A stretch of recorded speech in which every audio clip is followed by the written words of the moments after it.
Okie dokie, I believe we are all the way live. Hello and welcome to my graveyard. I am your host of the evening, the Cemetery Man from Salem, Mass. Always taking names of kicking candy ass, live and in living color here with you on Grande's Graveyard. Welcome back to another edition of the show where tonight we get our creature feature on. Yes, ladies and gentlemen, not one, not two, but three wonderful, fabulous creature features: a killer baboon, a killer monkey, and a killer alligator. Yes, I'm super excited tonight here on Grande's Graveyard because we are talking about, of course, Alligator from 1980, of course, Shakma from 1990, and finally, Monkey Shines from the year 1988. I'm super excited here. We had people here live in the chat before I even was live on the Graveyard. The Explorer of Horror, good brother Nate, was here. John, what's up, good brother Nate? Hope all is well with you, buddy. Miss Carter was here. Ciao, Grande and friends. I'm looking forward to a great discussion tonight. Hope all is well with you, Miss C. Thank you so much for checking in. Ciao, Grande. AJ is here. AJ, Happy Fun Time Channel. Welcome, my friend, my guy, my dude, my guy. Cheers, my friend. Cheers. It's Friday Eve, if you will. Super looking forward to the weekend, as always. But yeah, no, I've been meaning to do a creature feature episode for the longest time. Like, I've always wanted to do creature feature episode, and I don't know why it took me so long to get to it, but I wanted to make sure I had a good variety. And I know a lot of people will probably be like, hey, well, you have two movies with you have a killer baboon and a killer monkey movie. Like, what are you really doing here, pal? It's kind of the same thing. But I feel like those movies, even though they both have killer primates, if you will, at the same time, they're both fairly different enough movies. And I don't know, I just definitely wanted to, talk about Shakma because I think Shakma is a very underrated movie as well. Not enough people give it enough love. So that's definitely one that I was wanting to kind of give a little spotlight on, if you will. I feel like it's definitely the one that the least amount of people have seen of these three. I saw Alligator and Monkey Shine, so looking forward to the discussions on those two. Excellent, very cool. And like you perfectly proved my point. Not as many people have seen, of course, Shakma. So that's the one I definitely want to give a little bit of a spotlight to as well. Mernsey Movie Mansion is here. Mernsey, welcome, my friend. Going bananas in the graveyard tonight. Hell yeah, man. I should have fucking grabbed it, but I don't think we have any. But yeah, no, man. A fucking banana chars, even though I don't have one. Miss C saying hi to AJ. So everybody, cheers to a wonderful, safe, happy, healthy Grande's Graveyard Thursday night, Thursday evening, if you will. I don't have anything to hold up. I drank my water before I went live in the air while I was setting up. But we're going to get right into this son of a bitch. And we are going to start in the year 1988. Oh, of course, Curly says hi. Hey, Grande. Curly, welcome to the Graveyard. Curly is scheduled to join me on the Horror Roundtable on the 13th of May. That's going to happen, apparently. We had, of course, Terrence, of course, Wes, Curly, and Corey. We're going to do a Saturday edition roundtable of Grande's Graveyard. That's going to be May the 13th. So very much looking forward to that. And I'm also planning another horror roundtable in the meantime. So super looking forward to all that. Curly, hope all is well with you. Mateo is here. Ciao, Grande. Alligator, it's so bad that it's good. You are going to cover it, but my favorite creature feature is Cujo. King plus rabies equals awesomeness. Hi to the rest of the graveyard. Well, you know what's funny, Mateo? Those movies have the same director, Louis Teague. Louis Teague made Alligator, and the follow-up was Cujo. So I don't think Alligator's bad at all. I actually quite love all three of these movies. So I'm very excited today. Reporting Mernsey. Never report Mernsey. King Gora's here. Woo! I know somebody's looking forward to that fucking roundtable. But let's dive right in, like I said, to the movie here from, of course, this was 1988, of course, directed by one of my all-time favorite horror filmmakers, arguably my favorite filmmaker of all time.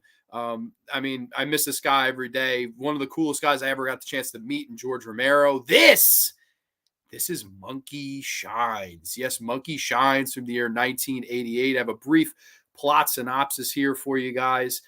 When Alan becomes a quadriplegic, he loses all hope for living until he meets Ella, a monkey trained to fetch and carry for him around the house, obeying him in all things. But Ella is part of another experiment, and when she starts responding to Alan's underlying rage and frustration, she has the ability to carry out her master's deepest, darkest wishes. Yes, Monkey Shines. Yes, Monkey Shines from the legendary George Romero.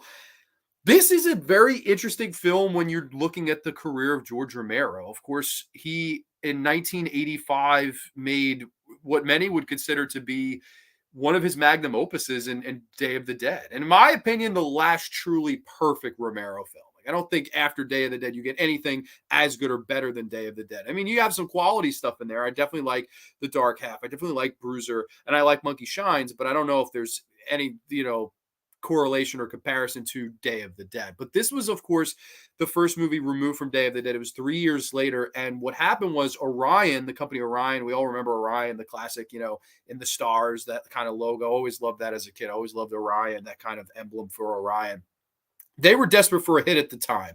And they figured, hey, George Romero, horror master, let's reach out to him and see what he wants to do. And of course, he was, reading novels at that time. And he read a book called Monkey Shines. And he says, hey, I'd love to adapt this into a big studio film. And of course, they gave George Romero $7 million to work with, which was the second biggest budget he had to date, of course, just dating back to Creepshow in 1982. These were 2 studio films. Of course, he had made Day of the Dead for a $3.5 million budget. He had made Dawn for even less than $1 million. He had made Night of the Living Dead for less than, I think, 115,000. So he definitely was one of those guys that never really got too many chances to dabble with money. But here was his chance to dabble with money. And what we get is Monkey Shines. Yes, Monkey Shines. And I always love this poster here. I just think this poster is fantastic. I love how they marketed this movie. Once there was a man whose prison was a chair. The man had a monkey. They made the strangest pair. The monkey ruled the man, inclined inside his head, and now, as fate would have it, one of them is dead. Yes, the little like nursery rhyme poem on the poster. I thought that was brilliant. And I think this is a very interesting film for Romero, because Romero is always one of those guys to have social themes or something to say about society, but I think this is much more of a personal film, much more of a character study and character-driven film. Of course, this stars Jason Begay as this man who is in tip-top shape. He likes to go run and be in crazy shape. In fact, he runs with bricks in his backpack and, just to build his upper body, stretches in the morning, gets up at 5 a.m. One of those like very big health marks, if you will. He's running. One thing leads to another. He gets hit by a car and he's left paralyzed from the neck down. And he spirals into the deepest of darkest depressions. Of course, his girlfriend, who was also the chick from Cliffhanger, which I thought was funny here. I think I could get her name. I believe it was Janine Turner, who would go on to be in Cliffhanger with Sly Stallone, which next week, Sly Stallone top 10. Looking forward to that. It's going to be a lot of fun. She wants to leave him because obviously she doesn't want to be with someone who's paralyzed from the neck down. She leaves him for the guy who does his operation, which is played by Stanley Tucci in an early role. Very cool to see Stanley Tucci in a George Romero film. Just like kind of a, whoa. Stephen Root is also in this. Of course, people remember from Office Space and Dodgeball and things like that. This has a very good cast to it. Of course, Jason Begay is falling into this deep, dark depression. He's found one day trying to commit suicide. And I think a really well-directed scene from George Romero where he's used the wheelchair to kind of go underneath this kind of plastic bag and he's trying to suck in the air. And it's a very creepy visual to see this man trying to take his own life when he cannot move his limbs or anything below his neck.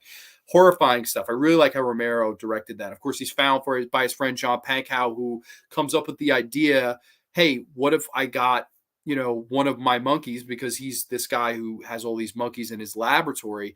What if I got one of them to take care of my best friend? Because obviously his girlfriend's going to leave him. His mother is this overbearing woman. He's taken care of by this awful nurse played by Christine Romero, who was George Romero's wife for years and years and years, who has this annoying parakeet in the film. What if we get Ella to take care of you? And I really like this movie for a numerous amount of different reasons, but the biggest one I think is the horrors of depression and the horrors of, being on top of the world and then immediately everything's taken away from you. And what can a animal become to somebody, right? We always hear that the phrase man's best friend, or you see crazy cat lady with 20 cats who has the horrors of loneliness. They can become the greatest companions, animals. And of course, Ella, the monkey in this movie, becomes his greatest companion. It's taking care of him. It's helping him shave him. It's getting him food. It's turning on music. It's making phone calls when he needs them to be made. And I love that element, the whole friendship dynamic between Ella and Jason Begay's character. I really like the two together, and it's very sweet when it starts. And then, of course, slowly but surely, it starts to spiral out of control as this monkey starts to lose its mind a little bit, because the rage that is in Jason Begay and the frustration that's in his life as his woman has left him for the doctor that performed surgery on him. And he's been robbed of this life where he was in tip top shape and took care of himself. Now it doesn't even matter. You know, all of these things spiraling out of control in turn starts to affect the monkey, and all of his deepest, darkest thoughts kind of transfer to the monkey psychologically, and the monkey starts doing the things that he wishes he could do. And man, I think that's an interesting, way to turn. And the career of Romero at this time, right? How do you follow up a Day of the Dead? How do you follow up a movie that's one of the great zombie movies, if not the greatest zombie movie of all time, and a movie that ultimately did not make as much as they wanted at the box office in Day of the Dead? That movie, of course, in America, it died at the box office. That was the big thing. And this was supposed to be a big hit for Orion. Unfortunately, it was not a big hit. The movie had a $7 million budget, made about $5.3 million back. Very big disappointment in the money department. It's a shame because The Dark Half would die at the box office in the same way. And Romero really wouldn't go on to make that many more films. Of course, Two Evil Eyes was not a big hit. The Dark Half was not a big hit. He went on that 7-year hiatus, and then Bruiser goes direct to DVD. It really wasn't until Dawn of the Dead remake comes out where the studio said, "Hey, Romero, we remember you. We'll give you money to make Land of the Dead." It's a shame because I think that kind of spiral out of control started with Day of the Dead and it started here. But that's not to say that this is not still a really, really good movie. And I really have liked it ever since the first time I've seen it. But let me see some of the comments here because I've fallen behind a little bit here. Go Knicks. Hell yeah. Knicks 1-5, and the Heat will come to town for game 1 of a playoff series. Very excited for that. Creature features nice. What's up, everybody? Anthony is here. Fever Dreamland Theater. What's up, man? Slasher Fred, the poster for Monkey Shines kind of looks like the poster from Stephen King novel Skeleton Crew. Both movies have the images of a wind-up toy monkey. Excellent. Yeah, welcome, Slasher Fred. It does look like a wind-up toy monkey. Yeah, no, it definitely does, and it's not in the film at all. And I know Romero was very upset with how this movie was marketed. He did not like the poster. He didn't like the tagline. He did not like how this movie was marketed at all. So it is a shame because the movie didn't end up making very much money. So, who's to say who was right or wrong there? Give the guy a budget. He goes and buys a monkey. Good guy, Romero. That's the thing. Like, it's a shame that he didn't get that many big budget chances, but this was one of them. And I really think it's an ambitious film. Well, arguably his most ambitious. I know he himself and his wife at the time said it was the hardest shoot they ever did. It took months of post-production to figure all of this out. I mean, it was definitely not an easy shoot for Romero.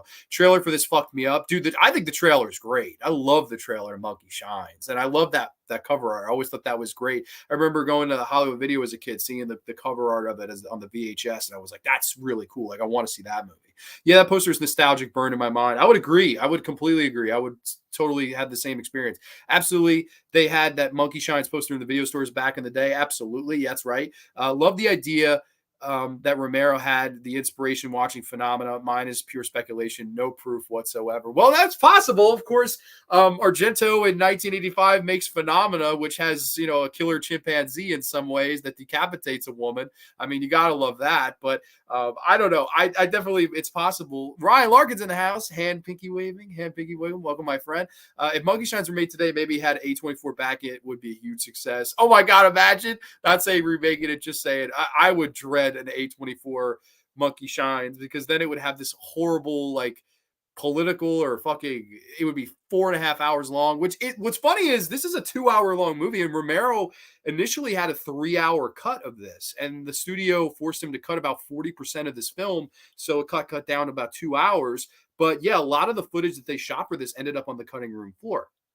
This is a movie that Orion did kind of dabble their fingers in a little bit. And what do I mean by that? There's a lot in it that Romero did not particularly like. Of course, the ending, where, I mean, I want to get into more of the film itself, actually, before we get to the ending. So, I like how this movie plays out. I do think it has a very interesting start. Of course, we're introduced to the character played by Kate McNeil, who you might remember from a little movie called The House on Sorority Row from 1983. Always a good slasher movie that I like. She's the final girl in that. She shows up in this as this kind of animal activist, and she loves monkeys and stuff like that. And basically she comes in, checks in on him every now and again. And she starts to kind of kindle up a romance with Jason Begay's character, which of course Ella the monkey does not like. She's having none of that. Of course they do have a sex scene. There's a wonderful sex scene with paraplegic from the neck down, man, and this fucking woman. Very interesting to see. Not something I ever expected to see in the film, but I thought was quite effective here.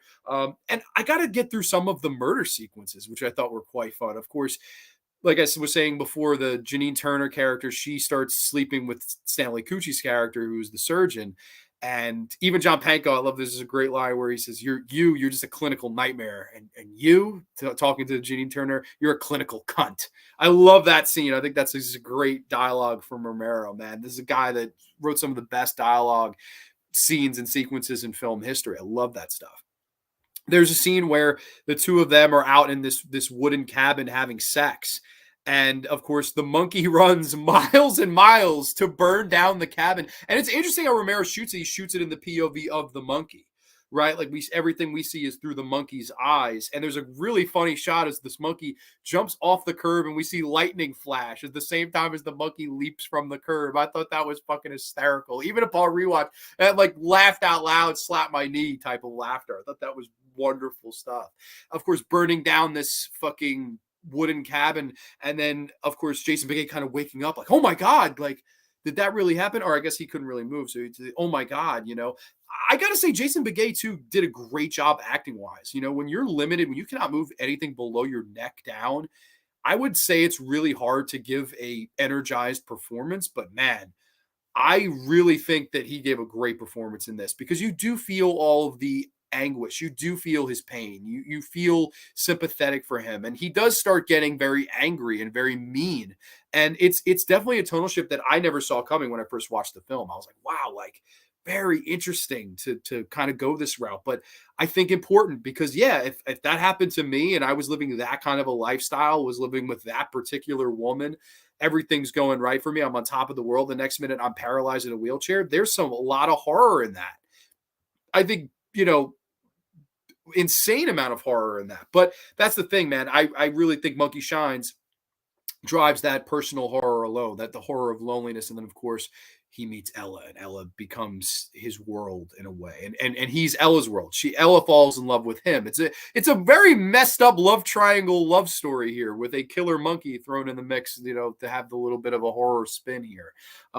I will say there are some nitpicks I have with the film. I never cared for the music here. This was, of course, where Romero went away from John Harrison, longtime collaborator John Harrison, who did the amazing score for Creepshow. I mean, who doesn't remember the score for Creepshow? I mean, one of the all-time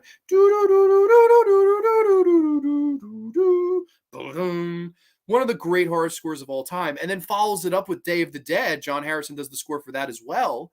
And the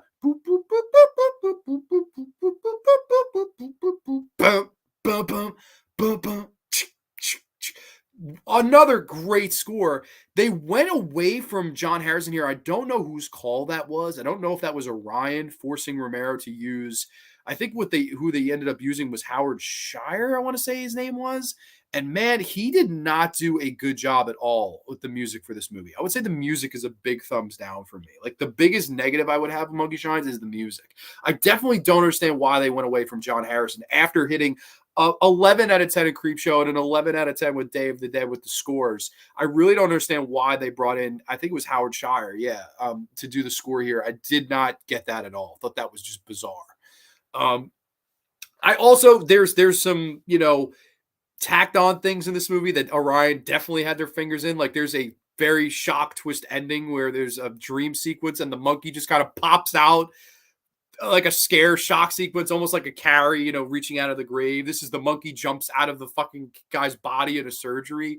Very like somebody added that on. And that scene, man, I blame that scene for a lot of different reasons. And I know if there was ever one scene Romero wishes he didn't have to shoot, it was that particular scene. And what do I mean by that? It was post-production, and Orion did test screenings, and Orion felt that the ending of the film needed more of a shock taste, shock value. And they forced Romero to go and reshoot the ending with that shock sequence, the surgical shock sequence. Because of that, he was not able to take the job and direct a little movie called Pet Sematary in 1989. Of course, filming would have began 1988. Pet Sematary drops in 1989 and sets the world on fire. George Romero forever was very upset that he didn't get to direct that movie. And I think that was the movie Romero needed to direct at this time. Romero needed a hit financially. right? Because The Dark Half, a well enough reviewed movie. Monkey Shine's a well enough reviewed movie. But Pet Sematary was this phenomenon, to this day, one of the great Stephen King adaptations. And I do think Mary Lambert did a great job with it. And I love Mary Lambert, and I wouldn't have it any other way. I still think she did a wonderful job and makes that movie as great as it is. But for Romero, selfishly, I think that was the movie he had to direct. And because of Orion calling him back to direct this bad tacked on ending, he gets his balls chopped off, legs taken out from under him, whatever you want to call it, and cannot direct Pet Sematary in 1988, coming out in 1989. Very big shame, in my opinion, that was what that was all about. Of course, this test screening also went awry because there was initial ending where Stephen Root's character was going to have like a kind of Herbert West moment where he break the fourth wall and look and set up a Monkey Shines 2 type of deal. That was horrible. I've seen the alternate ending. That's a horrible alternate ending. I'm glad they didn't go with that. But I also don't think they needed to add that piece of shit shock ending value either. I think it kind of just should have ended the way it ended. And we can get into spoilers here because I do recommend you watch this movie. You can watch all 3 of these movies, I believe, on Tubi for free. So I highly recommend that. I know the Blu-ray of Monkey Shines is unfortunately out of print. I believe it came out from Shout Factory. From what I've heard, it's a great, great blue. But Ella, of course, and Jason Begay, they start getting angry, and of course, people start dying off. His mother gets electrocuted in the bathtub. Of course, Ella murders this bird that starts annoying Jason Begay. Like I said before, he burns down the cabin with his ex and Stanley Tucci in it. And of course, John Pankow realizes that this experiments in fear, of course, which is the title under the title in this experiment in fear has gone horribly wrong, and Ella starts to become addicted to the drug and that he's giving her to increase its rage and intelligence and all of these things. And he goes into the house to try to get Ella, and I really enjoy how that sequence is directed. There's a really good direction from Romero, of course, as John Pankow is in the attic looking around to give Ella this fatal dose. And of course, Ella turns the tables on him, injects him, and he kind of goes up and what happened? What's wrong? Are you okay? I put enough in that thing to kill King Kong.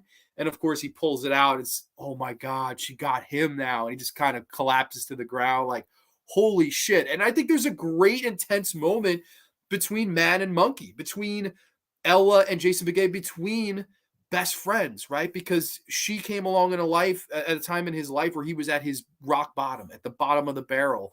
And there's a great scene between the two of them where he really tells Ella off. And I'm going to rip your fucking heart out. And he literally bites her fucking, it's insane. I mean, a crazy, crazy finale, man versus monkey, best friend versus best friend. I think it's quite tragic in a way. It really is. But I think Monkey Shines, if it's one thing that it has that Romero heart. It really has that Romero heart to it. It has that same homemade feel. This was shot in Pittsburgh, Pennsylvania, just like, of course, Day of the Dead, Dawn of the Dead, Night Riders, all these movies that Romero made. I mean, it still has that, homemade feel. And then I think once you get past 1993 onward, that's when Land of the Dead and Diary of the Dead and Survival of the Dead, especially those especially Diary of the Dead feels very Canadian. So does Land of the Dead.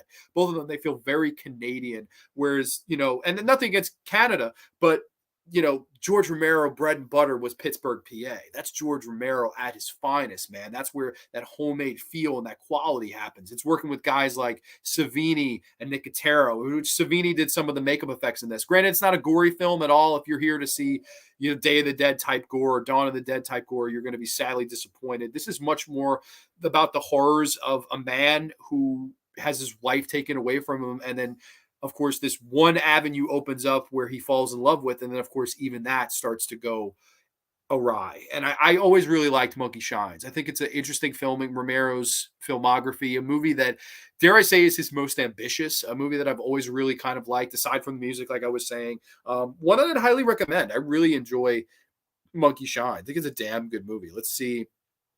Here, I think we were here. That's messed up that he lost out on Pet Sematary due to a tacked on shock ending. Romero was always getting screwed over. And that's the case, man. Like, if you look at even the producers that he was working with, of course, after Dawn of the Dead, he meets up with Sal M. Hassanin, who, I'll give you the 3-picture deal as long as you fucking make the third Dead movie. And of course, Romero goes out, makes Knight Riders because that was his passion project. Then he goes and makes fucking Creepshow, which was a big hit at the time in 1982. And then, of course, finally, Day of the Dead in 1985, which, again, a great film, didn't make that much money, especially domestically. I mean, the movie made nothing in the United States. It's wild how bad it bombed in the United States.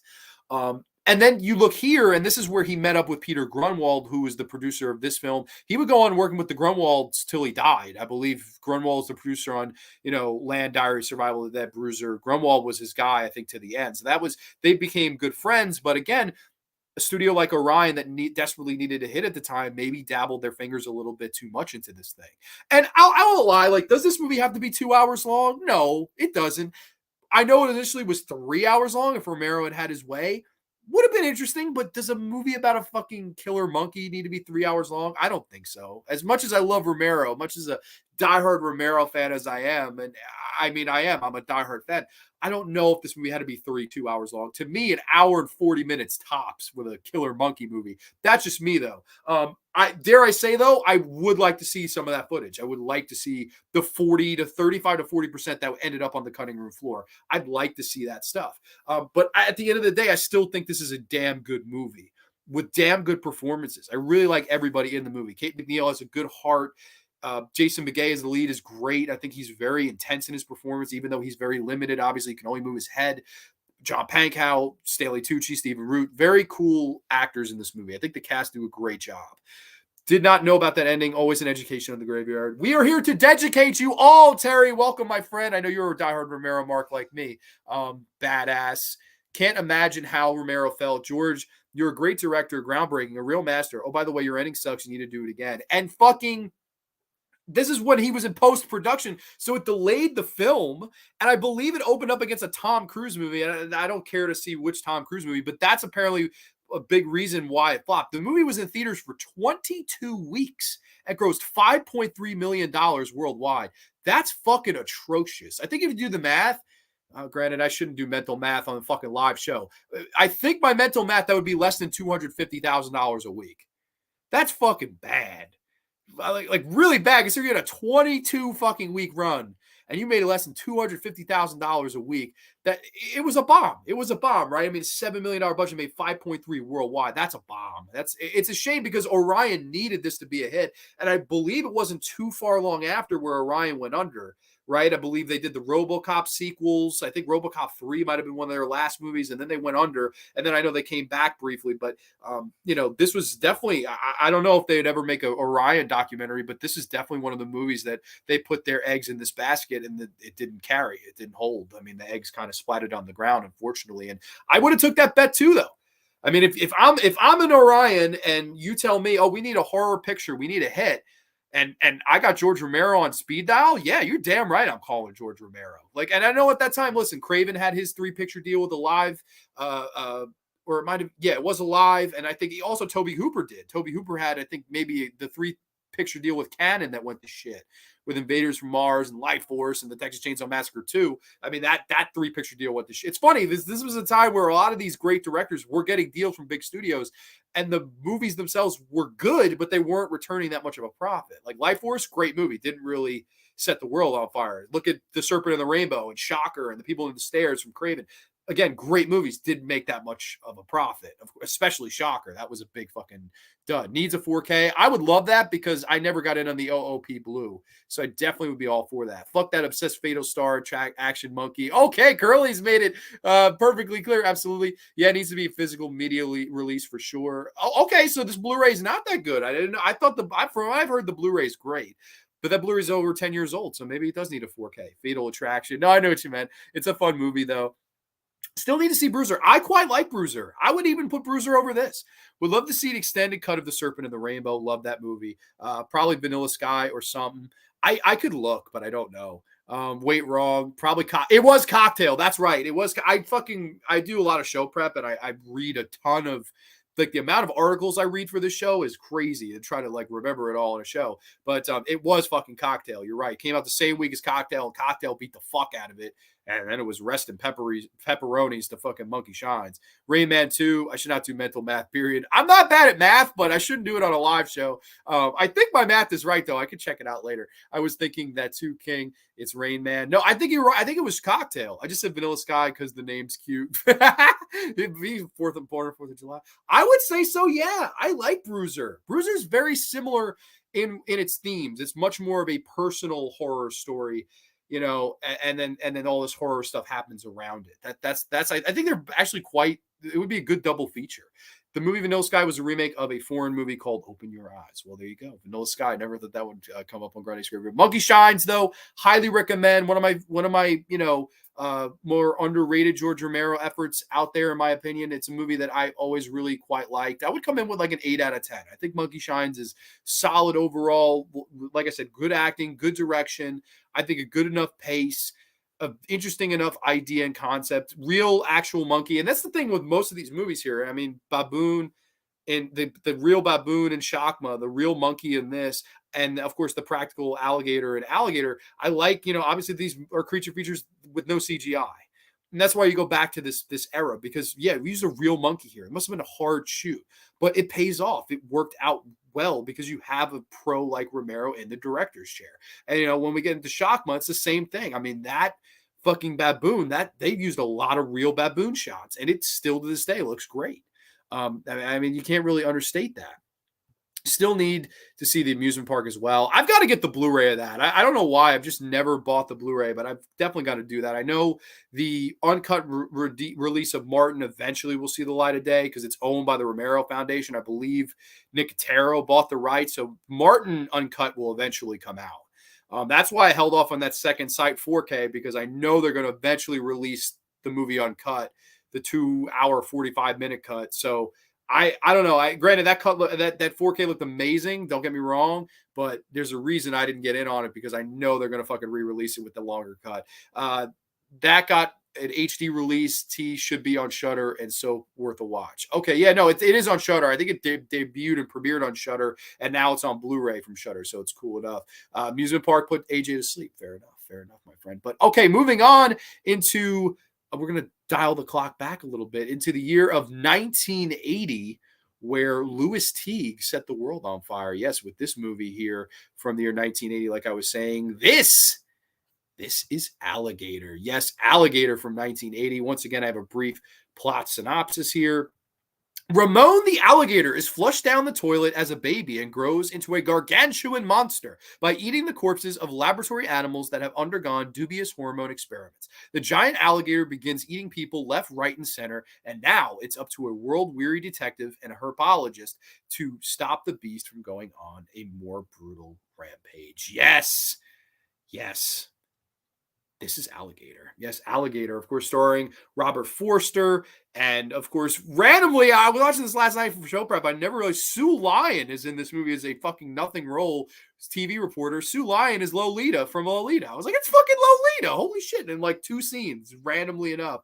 Just thought that was very funny to see Sue Lyon. Of course, Robin Riker is in this. Of course, Sidney Lasik, who is, of course, in Mr. Cheswick and One Flew Over the Cuckoo's Nest. I really enjoy the cast here. And, of course, the director, Louis Teague, who, in my opinion, this is the movie that made his career. And while I do think he's made movies better than this after, I mean, of course, this is the guy that made Navy SEALs. This is the guy that we had the job to direct Cujo and Cat's Eye, because Stephen King, in turn, was a big fan of this movie here, Alligator. He's, to me, the whole reason to watch Alligator is for the direction. And, of course, this was at the tail end of the time where Jaws had come out in 1975. And here in the United States, no pun intended for the previous movie, Monkey Shines, Hollywood happens to be a monkey see, monkey do business. What do I mean by that? Jaws comes out, we got to make Orca. Orca comes out, we got to make Piranha. Piranha and Orca came out, we got to make Grizzly. Grizzly comes out, we got to make Alligator. This is, of course, what we do in the United States. And then, of course, Italy, they love to tag team along too, right? Of course, how many fucking times did they rip off George Romero's Dawn of the Dead in Italy? Fucking Hell of the Living Dead and Rats of the Living Dead and fucking Zombie 2 and all of these movies that kind of borrow from each other. Of course, America and Italy, very big proponents in that. But like I was saying, all of these ripoffs had come out of Jaws, whether it be Grizzly from William Girdler, whether it be Orca, whether it be Piranha. And then, of course, comes Alligator in very late 1980, bordering into 1981. I know it came out late, like one of the last weeks of December of 1980, it does come out, but it's basically 1981 for whatever reason. I don't know. It is 1980 technically, but most of the people saw it in 1981. I think this is one of the best Jaws ripoffs. And dare I say, it might be my favorite Jaws ripoff. I really enjoy this movie from beginning to end. And like I said, the biggest reason for that is Louis Teague. Louis Teague's direction is the reason to watch this. Like I said, it was basically tells the story of this girl. Her family are, watching these gator wranglers towards the beginning. She's infatuated by it. She buys this pet alligator. Her father is very upset by this. Down goes the alligator in the toilet. This alligator she names Ramon. Not Razor Ramon, not Gator Scott Hall, but just Ramon. He goes down the sewer, and then, of course, so happens there's this, of course, this group of scientists that are fucking around with growth hormones, and they're dumping all the bodies of these dogs and the growth hormones in this sewer where the alligator lines up. Alligator starts eating this and becomes a giant fucking alligator, hell-bent on, having this insatious appetite, if you will, for, whatever it can eat. And right off the bat, I love some of the horror sequences in this. There's a great scene towards the beginning where Sidney Lasik, of course, Mr. Cheswick from One Flew Over the Cuckoo's Nest, he goes down and he's messing around in the water. And the way that Teague builds the suspense and shoots the alligator in the shadows, almost as if this was the shape Michael Myers, buttering us up, and then bam, the kill executes. Amazing. I love that direction scene. There's a great scene where, of course, the lead in this, Robert Forster, who I love, and this, of course, funny enough, Quentin Tarantino saw this movie and said, that's got to be my Max Cherry when he made Jackie Brown. This character was of course, the basis of the Max Cherry character in Jackie Brown, of course. Robert Forster in this movie, who I love, and he's great in this. Robert Forster, I love him as the lead. He has this receding hairline, and actually all the characters start kind of making fun of it. Like Sidney Lasik's like, oh, you could kind of brush your hair over and you would never be able to tell. He had a great personality to him, Robert Forster, in this movie. I really enjoy his character. He's this guy who, is working on the police force under much controversy. He lost, of course, his partner in this kind of, debatable fashion. A lot of people were saying that he was a bad partner because of it, and he was just gutted for this. He plays this kind of down on his luck cop who stumbles across this whole alligator phenomenon in the sewer. And like I said, there's a great scene where he and this other guy go down into the sewer. And I love how Louis Teague shoots this. They're looking at a map, and they have the flashlight on the map. And I love how they shoot this, where the two characters are looking at the map like this. The light is here, camera's here, and we could see straight ahead. Just a glimpse in the corner of the alligator, like watching them, stalking its prey, a predator stalking its prey. That's how you direct horror, especially how you direct a creature feature.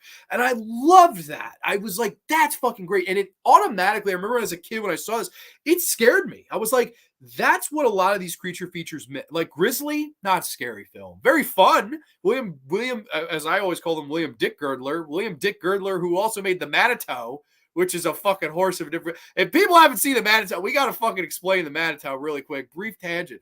The Manitou is one of the funniest fucking movies I've ever seen in my life. This woman wakes up with a fucking growth on her back, and nobody knows what it is, and it ends up being the growth is a fucking Native American midget, and they fucking have to remove this Native American midget growth off this woman's back, and at the end they end up in fucking outer space. If you have not seen the Manitou, watch the Manitou. It's hilariously fucking bad. I'm sorry, but William Dick Girdler, that made me fucking think of the Manitou, which is always, to me, the funniest shit he ever directed. But of course, like I was saying, with Grizzly, it's not particularly a scary film. It's a fun film, not scary. Orca, very fun film. I don't know if I'd say scary. Piranha, same thing. Fun, not scary. Alligator, I think what makes it one of the better Jaws ripoffs, I do think this is a fucking scary film. I do think that the sequences of horror here are quite well done. And there's numerous of them that I can go over. There's a great scene where these kids are playing stickball in the street. And of course, all of a sudden, you just hear this rumble in the ground. What the hell happened? And the alligator bursts out of the ground, and they use this great use of miniatures from of course, Louis Teague, this great use of miniature as the alligator crawls out of the sewer and onto the surface. I mean, great direction. There's a scene where these kids are playing this game like walk the plank, and they don't know that the alligator is in the pool. And the kid is walking the diving board with a blindfold on, and he falls off the plank into the water. And then the next thing we see is the pool fill up with blood. And the alligator killed the kid. Holy shit. Like, I really love the horror sequences in this. I mean, it's fucking great. And I could see why Louis Teague would get a job to do Cujo, which is a fantastic film. Dee Wallace, of course. And I can get the reason why they would go on to do Cat's Eye. Of course, dealing with a cat. Of course, dealing with just keeping you on your toes and Quitters Inc. And, of course, the General. I mean, so many great movies that Louis Teague would go on to do. Navy SEALs, another one I really like. I could see why he would get those jobs based on this movie. He did that good of a job. And like I said, I really like Robert Forster. He brings a great charisma, personality to the role. I like the love story with he and Robin Riker. Of course, what's funny here is Robin Riker is the little girl from the beginning, but she never encounters the alligator, never realizes that it's the same one. My guess is that there must have been some footage cut somewhere where she found out that that's Ramon. Like some kind of personal connection. I always felt the film could have touched on that because the whole tragedy of my father was kind of the reason this happened, type of thing.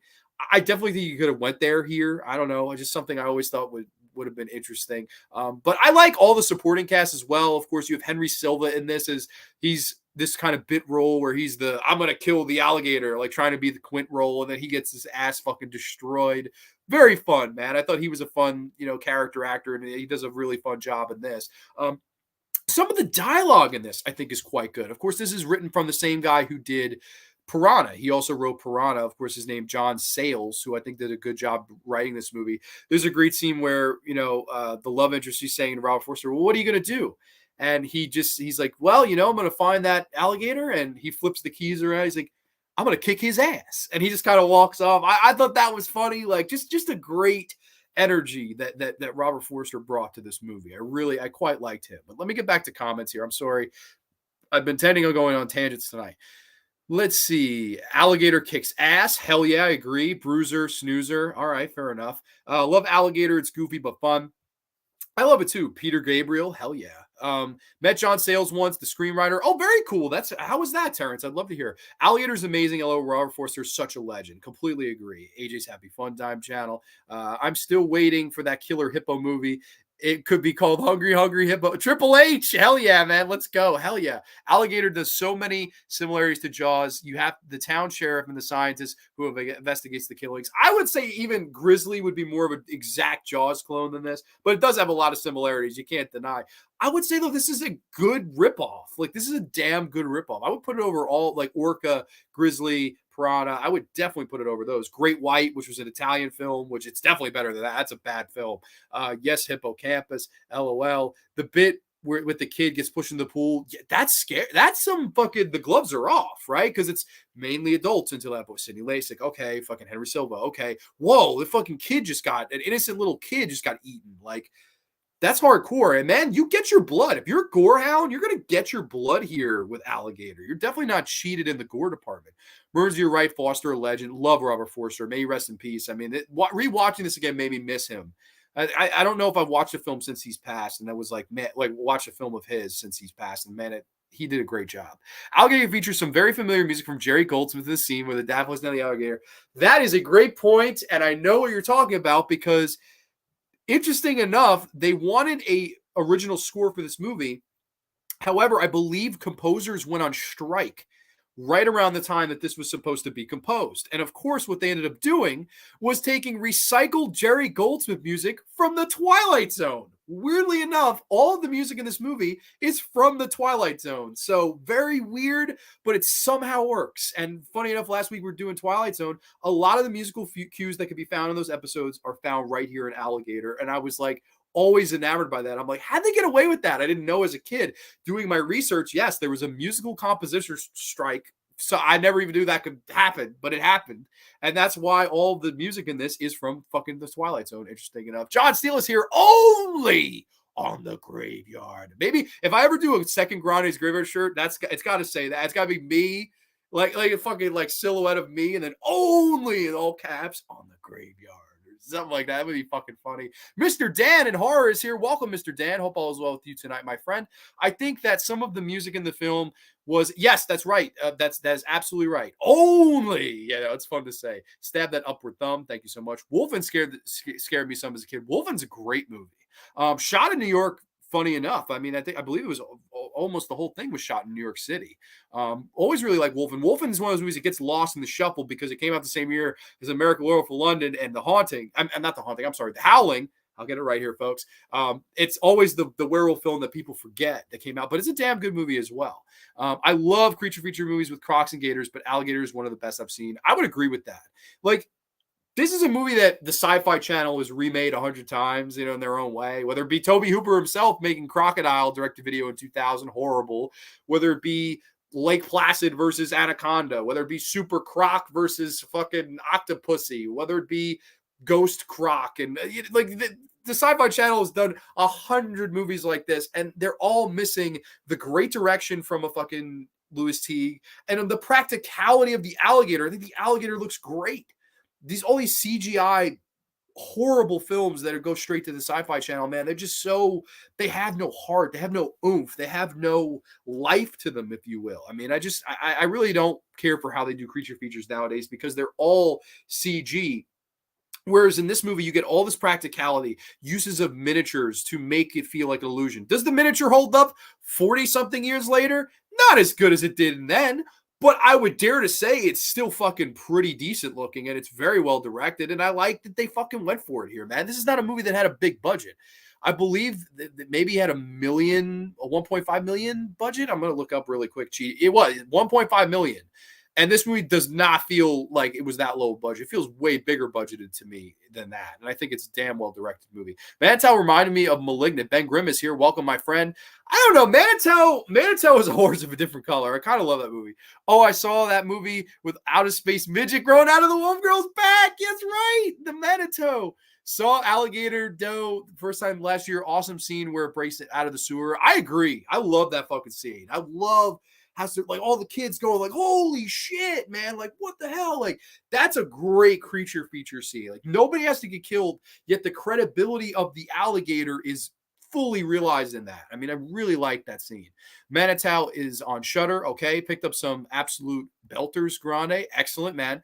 Robin Riker was in a few made for Disney TV movie. She was in the movie Don't Look Under the Bed. She's the mom. Wow, I love Don't Look Under the Bed. Arguably my favorite Disney Channel original movie that there ever was. John Sayles is a great director in his own right. Lone Star is a classic film. Oh no, absolutely. Is it true that alligators live in the sewers of New York, or is that an urban legend? I bet. Well, I don't know about that, but the whole urban legend of Jason Takes Manhattan and the sewers fill up with toxic waste, that's got to be real, right? That can revert you back to your child self, where you're just going to have to burst out in a song and sing, I'm just a kid and life is a nightmare. You know what I mean? It just goes out saying. Yes, there are totally alligators in the sewers here. Oh, yeah, Curly knows. Curly and me know. Curly, tomorrow we got to go alligator hunting. I'm working till 5, but when I get off, I say, we hit up a fucking pizzeria. We get some seafood pizza, me and you, and we'll fucking go croc hunting in the gator hunting now, not crocodiles. Very different thing here. Gator hunting in the fucking sewers of NYC. There's no other way I want to spend my Friday night. Seafood with Curly and some fucking gator hunting. What do you say? It's true, Canada. We have wolverines in the sewers. Oh, do you? That's some scary shit right there. Sometimes they climb out of the toilets and bite people on their butts. Well, that would be quite horrifying. I've heard stories of like snakes doing that. Like snakes somehow get into the pipe and then fucking randomly just like showing up when you're taking a shit. That would be a brutal way to fucking, I mean, how do you explain that to the doctor? Like, Wolverines in the sewer. Nice. I'm taking a trip to Canada. Oh, hell yeah. Very cool. Yeah, was pleasantly surprised by Alligator. Need to go back and watch it when it bursts out of the sewer. No, I love that, man. I think it's fucking absolutely awesome. Have I seen the sequel? Man, I fucking have seen that sequel, Alligator 2. It's fucking horrible. The Alligator 2, The Mutation, is horrible. It had no production value. It came out like 11 years later. just a horrible direct-to-video movie. Alligator 2: The Mutation is one to avoid. Don't watch it. Ed is here. Welcome, Grande. Have you ever thought about directing? You have the vision. Oh, thank you, my friend. I appreciate that. You ever thought about directing? You have the vision. Dude, I would love to. The only thing is, it's so expensive to make a film. Like, I've always wanted to I wanted to go to film school straight out of high school. I was looking at this place called Full Sail University, but that's a pay to get in. And I think at that time it was like 32 grand a semester. So that's 64 grand a year. Multiply that by fucking 4. Holy shit. I mean, that's a lot of money to go to school. And meanwhile, where I stayed, I was able to work. I worked full time and went to school, paid off my college. I'm in no debt now. But yeah, that would have been the place to go, is Full Sail University. I mean, guys like, I believe Darren Bousman went there. I believe Eli Roth might have went there. I'm not positive on that. I know Darren Bousman did, but that's a film where a school where a lot of filmmakers were kind of churned out of. And man, that would have been a dream come true. Maybe someday I would love to, even if I made a student film or a short film, definitely something, because I like to write. I'm a big writer too. Like, I like writing stuff. I have numerous short stories that I'd love to go out there and shoot. So maybe someday, for sure. Never wanted to see the sequel. You made the right choice. That sequel's horrible. Killer Croc. Yeah, no, definitely. Sounds like a perfect Friday night to me. Curly, we're doing it. We're doing it tomorrow. Hit me up. You know where the fucking seafood pizza place is, and I know where the alligators are. Just follow me after we get the pizza. New York sewers, another New Yorker. New York sewers are full of alligators, toxic wakes, chuds, and Ninja Turtles. And don't forget Michael Myers. His dumbass was down there in the latest Halloween movie. Although that's in Haddonfield, so whatever. You have the fight through the orphans, chuds, Morlocks, and the subway tunnels. Hell yeah, you gotta take on the Warriors maybe on the way. I love New York, man. I'm proud to be a fucking New Yorker. That's why they never made The Meeting. Sure, that's absolutely the case. But Alligator, just back to Alligator. I'm sorry, I was caught up in the chat now. Alligator, man, like I said, it has a bunch of well-directed sequences. There's a really fun sequence of Rampage where these rich people are having a wedding, and of course, some of them are these scientists that are behind these dogs getting the hormones and shit like that. And all these uppity rich people with their canes and their suits, and they're just fucking like the type of rich people you want to fucking gag when you see them. Like, oh, this is why I hate rich people. Like, the stigma upon being rich is these type of people at this fucking, fancy schmancy wedding. Who else but the alligator comes to crash the fucking party and starts cleaning house, eating all of these people alive. One of the old men, he tries to escape in his $100,000 limo. Drive. The alligator starts smashing on the fucking door with its tail, and the guy gets caved in. You see the blood pour out of the.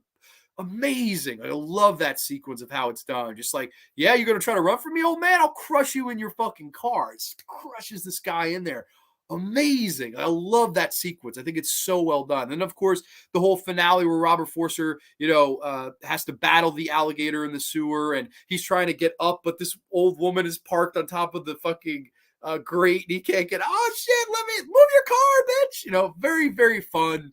I always loved Alligator. To me, one of, if not the best Jaws ripoffs that there ever was, a movie that kind of paved the way for the career of a Louis Teague, who, like I said, would get the job because Stephen King liked this movie. He gets the job to make Cujo, which is, I think, even better. Then he gets the job to do Cat's Eye, which is, in my opinion, Louis Teague's best movie. So it's nice to see a filmmaker make a movie like this and actually use it as a stepping stone to go on to bigger and better things. I kind of like that. You don't see that as much nowadays. Like, nowadays, it's just, oh, we handed this to, like, the guy who just made this Evil Dead Rise movie. I think he had made one movie before then, and then he's just handed a franchise movie. And, same with David Gordon Green would be a bad example, but it's same with the guys that made the fucking Scream movie. Like, it's like you made Devil's Due, which was a flop, Ready or Not, which was a hit, and then bam, it's okay. Now you're directing a Scream movie. I like to see a director make a movie like this and then get shots afterwards. I love that. I thought that was just really cool to see, because you see his talent in this movie, all the kind of Easter eggs and dark humor of crocodile scenery, things, or alligator scenery, stuff like that. Those Easter eggs I thought were quite funny. That humor is not lost. Like I said, Robert Foster brings a great energy as the lead. I think he's, absolutely one of the best things in the movie. And then, of course, like I said, the direction from Louis Teague. Just some of the best stuff you'll ever see. I mean, I really like Alligator. One of my faves. Alligator, if I had to rank this out of 10, I'll go a little bit higher. I'll go like an 8.5 out of 10 for Alligator. I think it's a damn good movie.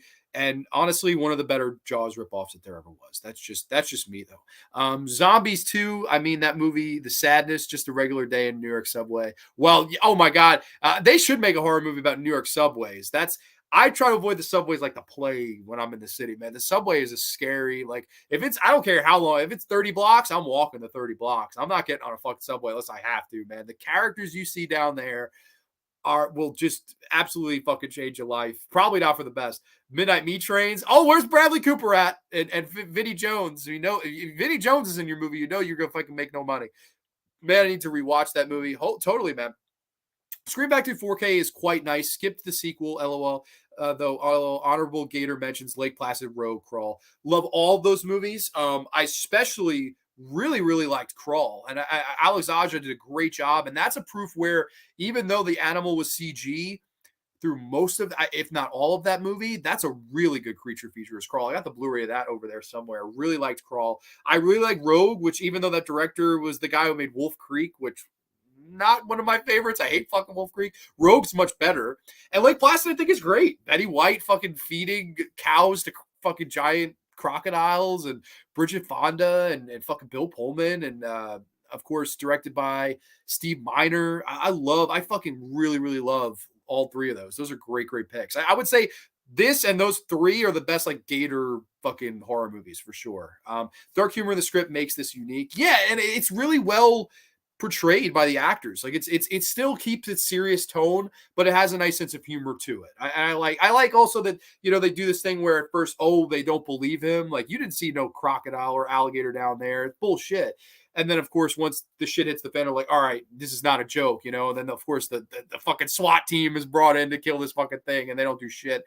Those are all good Mernsy. Completely agree with that. Completely agree. I think all three of those are fantastic. But that brings me to the final film we'll be talking about tonight here on Grande's Graveyard. This is from the year 1990, and of these three, it's probably the most underseen, and that's a damn shame, in my humble opinion. This is from the year 1990. This is Shakma. Shakma! If you've seen the trailer, you know what I mean. Shakma! Got a brief plot synopsis here. An experimental drug that is supposed to reduce aggression has the opposite effect on a baboon named Shakma. That is being experimented on by a group of medical students and their professor. While they're playing a fantasy role-playing game in their research facility after hours, the baboon escapes and begins hunting them down one by one. Yes, one by one, you'll start to fall before night's over. I'll get you all. Yes, Shakma. One of the more underrated creature features out there, man. A movie that I've always kind of loved and thought was very innovative and creative for the time it came out. Of course, this was the year 1990. And of course, 1990 onto like 1995. That's like a 5-year period of horror where horror really wasn't drawing the same way. I mean, you do have some great horror movies that came out those years. Don't get me wrong. You have a Child's Play 2, Misery, a Hardware in 1990 alone, Jacob's Ladder. You do have some great horror movies, but horror movies also were not making that much money. And Shock was one that's a prime example. It went direct to video primarily. It may have had a small theatrical run, but if it did, I mean, you're talking less than 10 theaters in the United States, small run. I think this was a direct to video film. And it basically tells the story of these kids. They're these science students of Roddy McDowall, who, of course, you know, Twilight Zone fans remember from People Are Like All Over. Horror fans like me remember him as being, you know, the great vampire hunter, of course, in Fright Night. Of course, Peter Vincent, the great vampire hunter. Love Roddy McDowall. He's the lead professor in this. And his students, of course, they are these scientist students, and they are doing the experiments on these baboons, and they're trying to reduce rage. And of course, they have this main test subject called Shakma. They inject him with this anti-rage serum, and in the other kind of way, it backfires and he becomes more vengeful. They put Shakma out and they're instructed to kill him. Of course, they do not. And then, which I thought was the most interesting thing about this, was the anti-slasher setup, right? Okay, here you have a bunch of teens. The general teen setup is, let's get a bunch of horny teens, a bunch of minorities, a bunch of different characters. We're going to have the moral girl, the slut, the fucking stoner, the jock, the classic stereotypical teens going to a cabin to have sex somewhere and they're killed off one by one and the guy in a mask. This particular movie, though, I love the setup. It's a little bit different. Here's these nerdy kids, scientist kids, if you will, playing a Dungeons and Dragons type game after hours on a Friday night in this fucking facility where they disable all the alarms in the building and they turn off some of the lights in the building. And the princess is at the top floor of the building in similar vein to like a Donkey Kong. You have to climb the ladders and jump the barrels to get to the princess at the end and save and rescue her or whatever. This is a Dungeons and Dragons type of thing. So it's the anti-slasher setup in a way where instead of these horny, good-looking kids, the minorities, like I said, the jock, the slut, the minority, the moral girl, here we have these kids that are a bunch of nerds, a bunch of scientist students, and that setup is a little bit different. They're playing Dungeons and Dragons in a building. I love that setup. I thought that was brilliant. Now, you will see some familiar faces in here. Of course, Christopher Atkins is the lead. I thought he did a really, really good job in this. Amanda Weiss, or I always say Amanda Weiss. I could be wrong. I always say Amanda Weiss, so I apologize if I'm botching her name. Amanda Weiss, who everyone will remember from a little movie called The Nightmare on Elm Street, of course. Tina! Run! Fucking one of the greatest kills in horror history is Tina, from Nightmare on Elm Street, gets the stomach split open and spun around the room. I mean, one of the great scenes in horror history. She's in this as one of the female leads. I think she does a wonderful job in this. Always good to see her. Ari Myers as Kim, who is the princess in the tower in the building, whatever.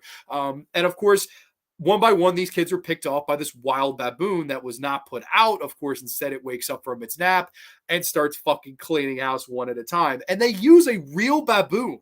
Now, this has got to be dangerous because I don't know if you can train a baboon. A monkey? Yeah. A dog? Sure.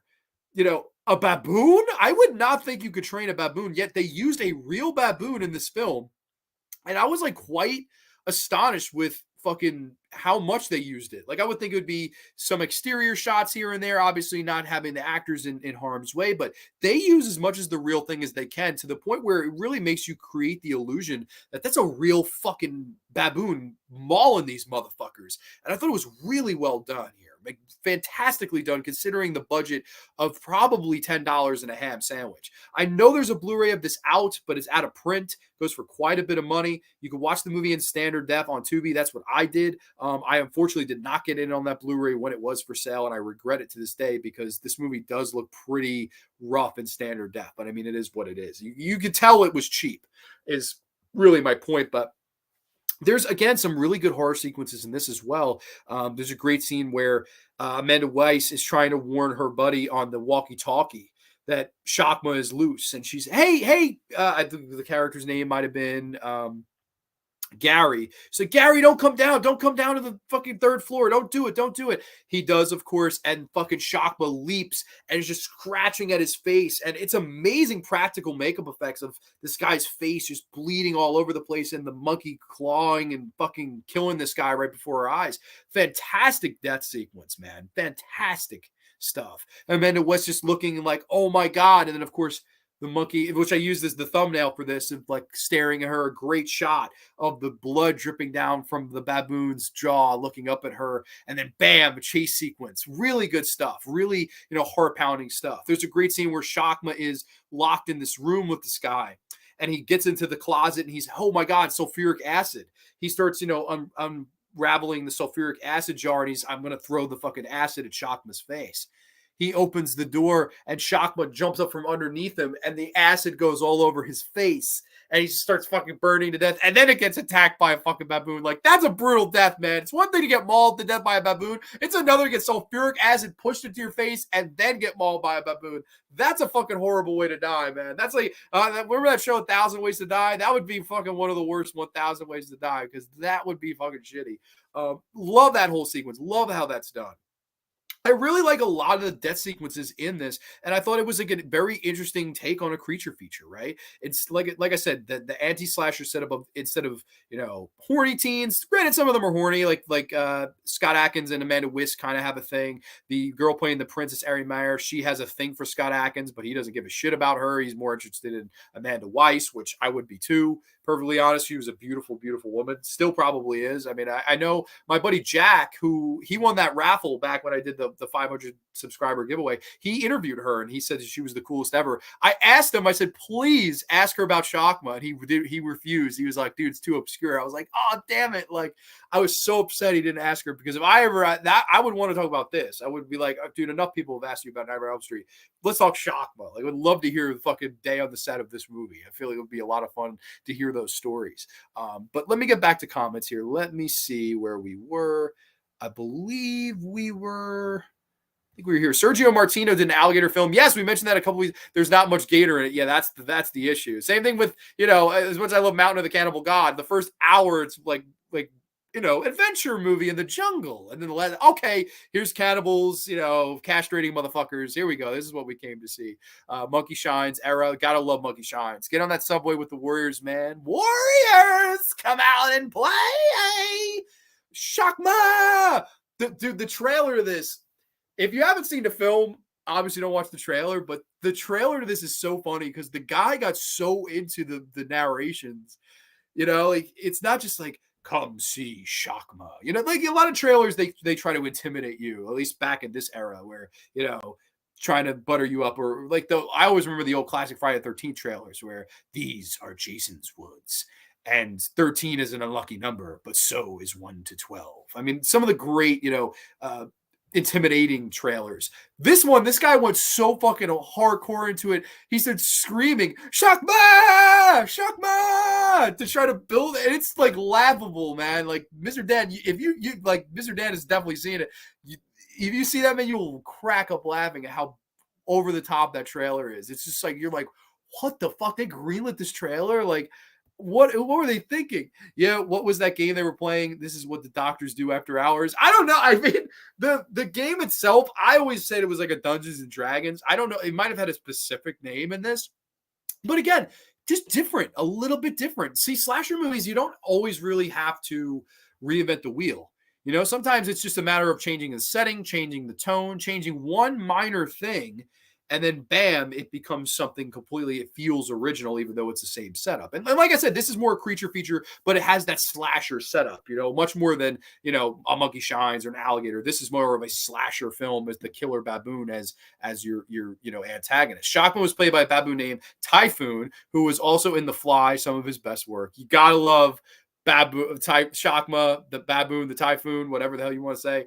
He does a great job. This Shakma sounds good. Looked into streaming it, just FYI, it's on Tubi. Yes, it is in standard depth. The baboon was wilding the fuck out in that movie. He was. Give that baboon could you imagine? And the Oscar goes to Shakma! Shakma! Fucking Shakma partying on the stage. That would be amazing. That baboon is probably better than some actors that you see nowadays. I will say the baboon is probably better than some of the other people in this movie. If I had one gripe, it's some of the other characters. They have nothing to do. Like, there's one guy is like, I just want to get laid. My girlfriend's been sitting out in the car the whole time. He's just like doing nothing. And Roddy McDowell's like, you got to get off your ass and do something. And of course, like that goes nowhere. That actor is kind of Some of the characters need a little bit more development here. Like, I feel like you're with Scott Adkins and Amanda Wyss for most of this fucking thing. But that's no complaint for me. They're the best two actors in the movie next to Roddy McDowell. Hell yeah, man. Give that monkey a trophy. Should be a category. Oh, best supporting monkey. I mean, I would be so down. LMAO Mateo. What do you call a flying monkey? A hot air baboon. Ha! Yeah, hell yeah. Shakma! I mean, fucking, it's so much fun to say. Shakma! Reviewed it recently. Oh, did you? You reviewed Shakma? I got to check that out, Mr. Dan. If everybody hasn't checked out Mr. Dan's channel, he has an awesome channel. I've got to see your review. I'll definitely watch it.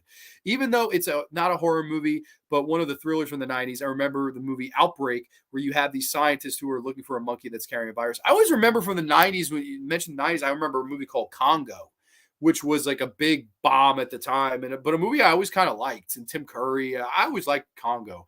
The baboon was hands down the best character. No, definitely, man. You gotta love Shakma.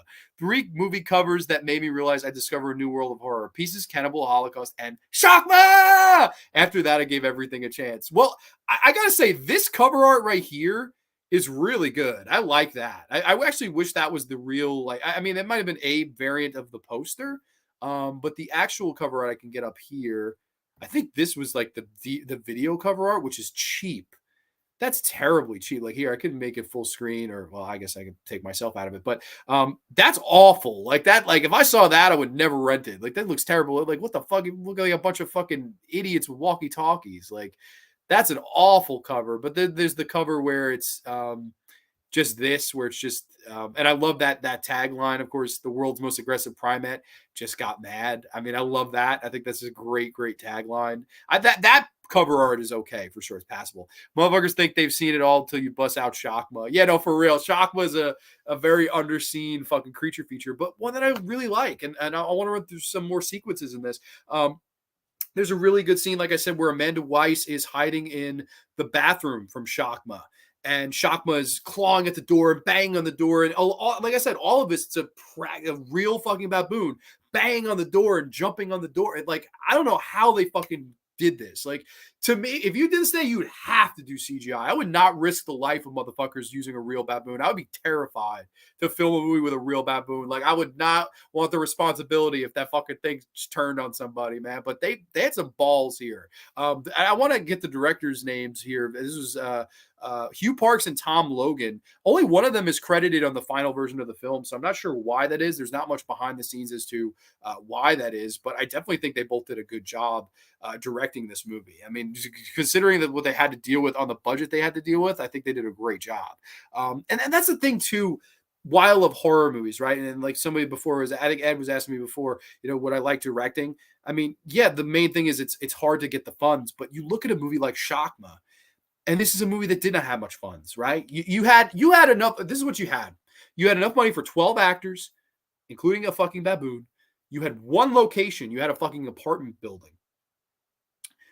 And he fucking had no money. I mean, look at it. 12 actors, one location, and he made this great entertaining movie. And what you're forced to do sometimes when you have no money, you have to look at having no money as a blessing. I have a blessing of no money. I have no money. I have to make a lot out of nothing. And that's what a George Romero did his entire career. I have less than $1 million to make Dawn of the Dead, but he made it feel global. It felt like a global pandemic, even though we don't see that much. We see an apartment building, we see a news station, we see some outside of Monroeville, and then we see the mall. That's all you see in Dawn of the Dead, yet it felt like it was happening fucking in China, in Uruguay, in fucking bumblefuck Guam. It felt like the zombie pandemic had spread to the entire world. That's how he made it feel. On that small budget, he made it grand. This is another movie that does that. Small, minuscule budget, 12 actors, one location. He made it feel grand. We'll use a Dungeons and Dragons type of setup. We'll do this fun, like going floor by floor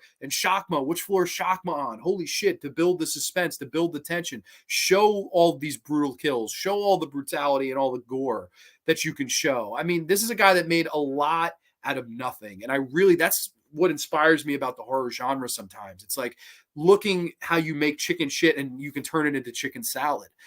It's not easy to do. It's actually the hardest thing in the world to do.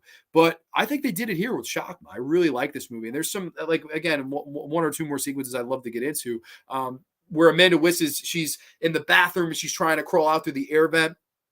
Shakma gets in, crawls under the stall, grabs her leg. She comes down. You hear her struggle. You think she's going to get out. And then bam, Shakma pulls her out and just mauls her. I mean, I was like, whoa, they killed Amanda Weiss? Like, I didn't see that coming. I thought she was going to be the last one standing.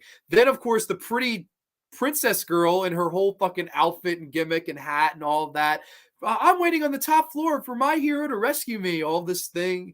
She gets fucking mauled. I was like, there's no way she'll be the final girl if they kill the Amanda Weiss. No, like all the moral girls in this, they get fucking brutally murdered by Shakma, man. No, Shakma pulls no punches, does not care if you're Amanda Weiss or if you're fucking dressed in a princess outfit. Shakma's going to kill your ass. And of course, I really like the final battle between Scott Adkins and the baboon, Christopher Atkins. I'm sorry, not Scott Adkins.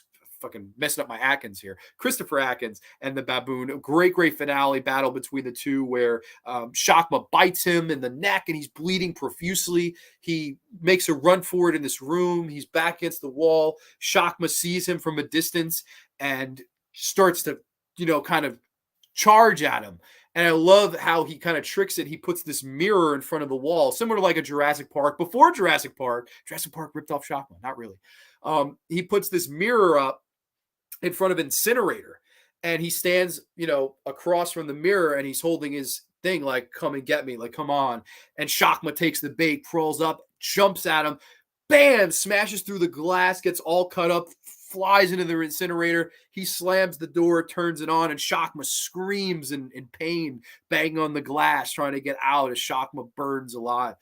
Awesome finale. Like, what a great ending to a great movie. I mean, I really like Shakma. I highly recommend Shakma to anyone who has not seen it. I mean, this is, to me, one of the better creature feature movies out there, and definitely one of the best Killer 8 movies, best Killer Baboon movie ever, for sure. I mean, if we're just Killer Baboon, no doubt about it. Monkey Shines, might be, if we're just talking primates, definitely gives this movie a run for its money. But I definitely think this is a different, like, change of pace from Monkey Shines. Where Monkey Shines, like I said, it's more like the psychology and the horrors of loneliness of a man.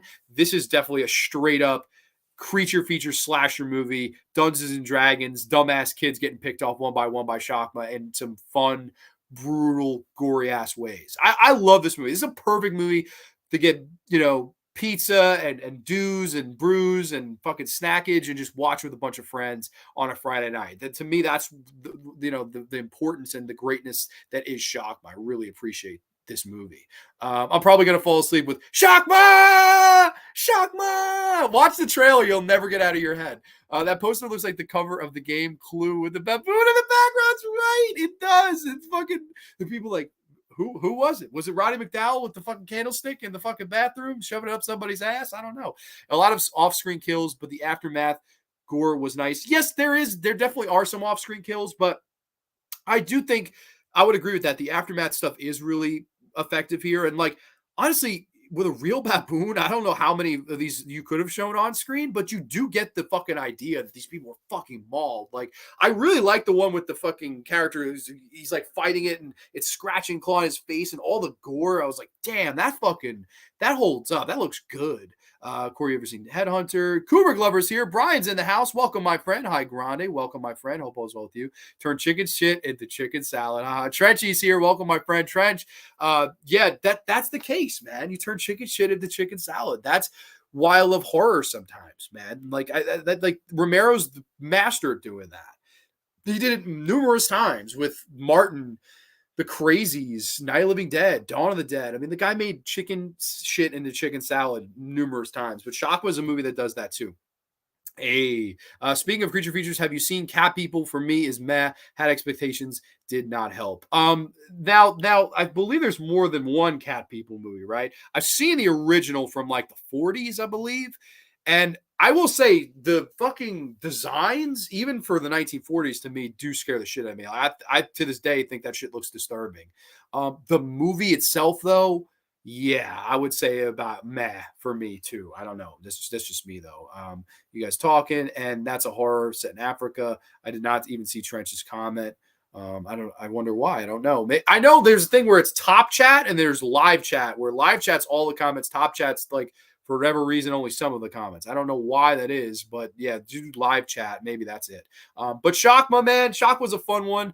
I would probably come in like a 7.5, 8 out of 10. I enjoy Shakma too. I think it's a good time, a good movie to watch with friends. A movie I highly, highly recommend, man. I really like Shakma. I think it's a great movie.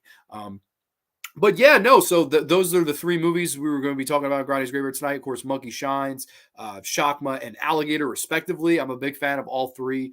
Some of the better creature feature movies out there, in my humble opinion, and movies that I've kind of grown to really like over the years. And that's kind of why I wanted to do this kind of creature feature special, if you will. And I could do more of these like down the road, right? Like I would love to talk Crawl on an episode. I would love to do, more creature features and definitely, I know we're, I'm out of movies here. If you guys want to talk for 10, 15 minutes, I'm always down to do that. If you guys have anything to, talk about creature feature movies that you guys might like. Oh yeah, I got to turn on live chat to see the yucky no words. That's right. You got, that's the way YouTube has it fucking finagled now. I don't know why. There'll be sometimes where I'm watching something too, and I'm like, I don't see this comment. And I'm, oh, you're on top chat, not live chat. Fucking bullshit. Anaconda and Bats. Anaconda I actually really like, and I know Corey is going to be reviewing the Anaconda movies. I don't know when that is, but I know he has, I think, the first movie in the bag. I really like the first Anaconda, and I actually would say I like the second Anaconda, The Hunt for the Blood Orchid. I always liked that movie too, which was directed by the same guy who did Halloween 4, which is weird. I mean, I thought that was a good movie too. I liked the original though, with fucking J-Lo and Ice Cube surviving, cool enough. John Boyd. Owen Wilson getting killed, that's always something you could cheer about. I mean, fucking Owen Wilson is one of the most annoying motherfuckers ever.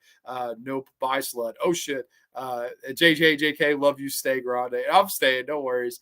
I'll say for at least 10, 15 minutes, we know we could talk other creature featured movies if you want, or anything in general.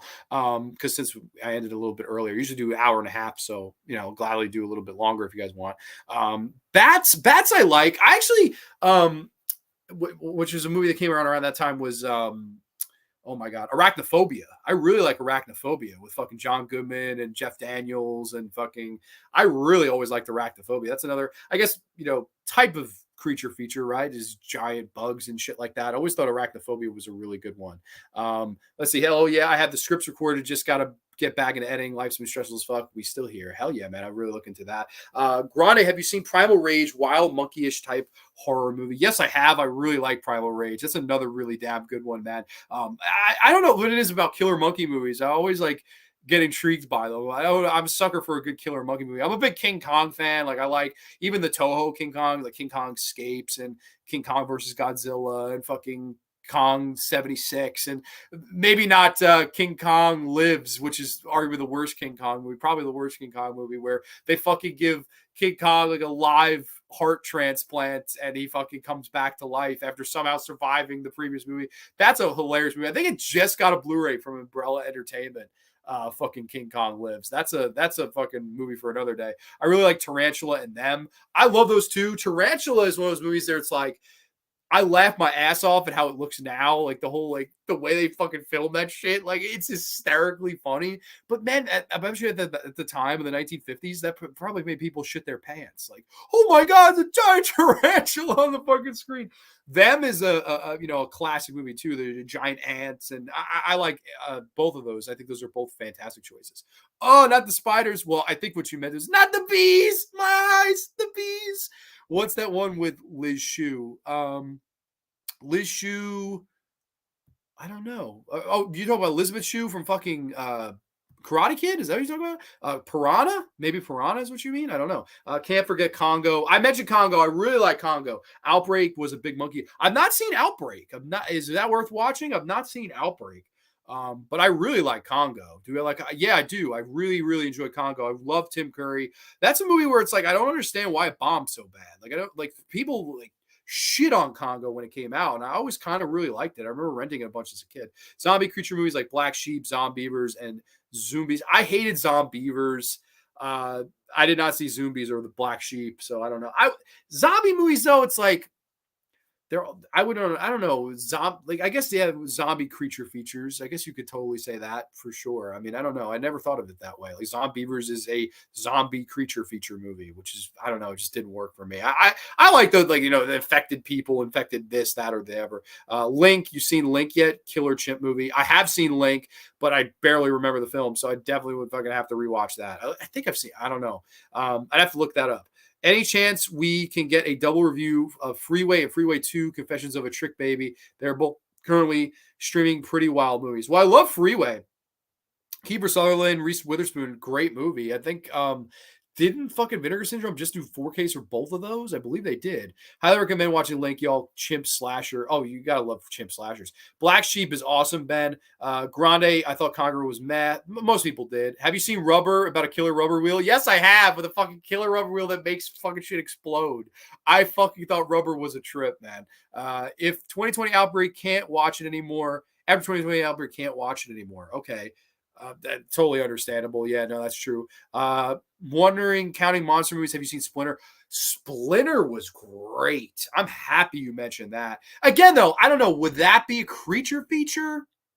kind of right. Like, I don't know. Like, what would you classify that movie as? Like, I don't even know really what you classify Splinter. I'll say you this: I classify it as a damn good movie. Number one, it's definitely a damn good movie. Of course, people who have not seen Splinter. Splinter's this couple. They're in a gas station.